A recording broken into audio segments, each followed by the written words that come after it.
Viewers, welcome back to my channel.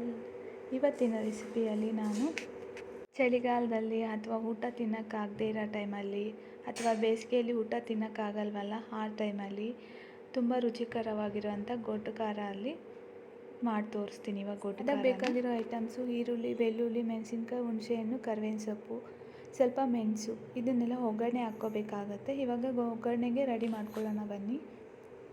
ಒಂದು PAN ಇಟ್ಕೊಳ್ಳಿ, ಅದಕ್ಕೆ ಸ್ವಲ್ಪ ಎಣ್ಣೆ ಹಾಕ್ಕೊಳ್ಳಿ. ಎಣ್ಣೆ ಸ್ವಲ್ಪ ಕಾಯ್ತಿದ್ದಂಗೆ ಸ್ವಲ್ಪ ಸಾಸಿವೆ ಹಾಕಿ ಚಿಟಪಟ ಅನ್ನುತ್ತೆ. ಸ್ವಲ್ಪ ಸಾಸಿವೆ ಹಾಕಿ, ಜೀರಿಗೆ ಹಾಕಿ, ಮೆಣಸು ಹಾಕಿ ಒಂದು 5 ನಿಮಿಷ ಆ ಥರನೇ ಬಿಡಿ. ಆ ಚಿಟಪಟ ಅಂದಾಗ ಈರುಳ್ಳಿ ಸ್ವಲ್ಪ ಹಾಕಿ ಅದನ್ನೆಲ್ಲ ಒಂದು ಸತಿ ಮಿಕ್ಸ್ ಮಾಡ್ಕೋಬೇಕು. ಮತ್ತು ಕರ್ಬೇವಿನ ಸೊಪ್ಪು ಸ್ವಲ್ಪ ಹಾಕಿ ಅದರಲ್ಲೇ ಬೆಳ್ಳುಳ್ಳಿ ಸ್ವಲ್ಪ ಹಾಕಿ, ಮೆಣಸಿನ್ಕಾಯಿ ನಾವೆಲ್ಲ ರೆಡಿ ಮಾಡ್ಕೊಂಡಿರ್ತೀರಲ್ಲ ಅದನ್ನೆಲ್ಲ ಇದರಲ್ಲಿ ಸೇರಿಸಬೇಕಾಗತ್ತೆ. ಹುಣಸೆಹಣ್ಣು ಎಲ್ಲ ಇವಾಗ ಒಂದು ಸತಿ ಮಿಕ್ಸ್ ಮಾಡ್ಕೊಳ್ಳಿ. ಇದನ್ನೆಲ್ಲ ಫ್ರೈ ಮಾಡ್ಕೋಬೇಕು. ಒಂದು 5 ಮಿನಿಟ್ ಇದೇ ಥರ ಫ್ರೈ ಮಾಡ್ಕೊಬೇಕು. ಅದಾದಮೇಲೆ ಸ್ವಲ್ಪ ಉಪ್ಪನ್ನು ಸೇರಿಸಿ, ಬೇಗ ಫ್ರೈ ಆಗುತ್ತೆ. ಉಪ್ಪನ್ನು ಸೇರಿಸಿ ಈ ಥರ ಫ್ರೈ ಮಾಡ್ಕೊಂಡ್ಮೇಲೆ ಒಂದು ಮಿಕ್ಸಿ ಜಾರ್ ತೊಗೊಳ್ಳಿ. ಆ ಮಿಕ್ಸಿ ಜಾರ್ನಲ್ಲಿ ಈ ಮಿಶ್ರಣನ ಹಾಕಿ ಗ್ರೈಂಡ್ ಮಾಡ್ಕೋಬೇಕಾಗತ್ತೆ. ನುಣ್ಣಗೆ ಪೇಸ್ಟ್ ಮಾಡ್ಕೋಬೇಕು. ನೋಡಿ ಇವಾಗೆಲ್ಲ ಹಾಕಿದ್ದೀನಿ. ಅದಕ್ಕೆ ಸ್ವಲ್ಪ ನೀರನ್ನು ಸೇರಿಸ್ಬಿಟ್ಟು ನುಣ್ಣಗೆ ಫ್ರೈ ಮಾಡ್ಕೋತೀನಿ. ಈಗ ಫ್ರೈ ಮಾಡ್ಕೊಂಡಿದ್ದು ಆಗಿದೆ. ಅದಕ್ಕೆ ಒಗ್ಗರಣೆ ಹಾಕ್ಕೊಳ್ಳೋಣ. ಇವಾಗ ಒಂದು ಪ್ಯಾನ್ ಇಟ್ಕೊಂಡು ಸ್ವಲ್ಪ ಎಣ್ಣೆ ಹಾಕ್ಕೊಳ್ಳಿ.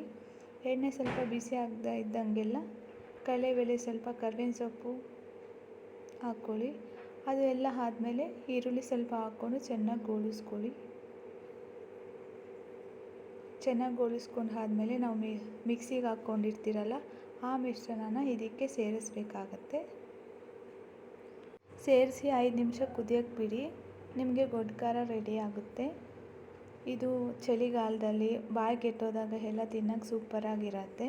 ಈ ರೆಸಿಪಿನ ನೀವು ಒಂದು ಸತಿ ಟ್ರೈ ಮಾಡಿ ನೋಡಿ, ಚೆನ್ನಾಗಿರುತ್ತೆ. ಇನ್ನೂ ಏನಾದರೂ ನನ್ನ ಚಾನಲ್ ಸಬ್ಸ್ಕ್ರೈಬ್ ಮಾಡ್ಕೊಂಡಿಲ್ಲ ಅಂದರೆ ಸಬ್ಸ್ಕ್ರೈಬ್ ಮಾಡ್ಕೊಳ್ಳಿ. ಪಕ್ಕದಲ್ಲಿರೋ ಬೆಲ್ ಐಕಾನ್ನ ಕ್ಲಿಕ್ ಮಾಡ್ಕೊಳ್ಳಿ. ಇನ್ನಷ್ಟು ವೀಡಿಯೋಗಳು ನಿಮ್ಮ ಮುಂದೆ ಬರುತ್ತೆ notification. Thank you so much.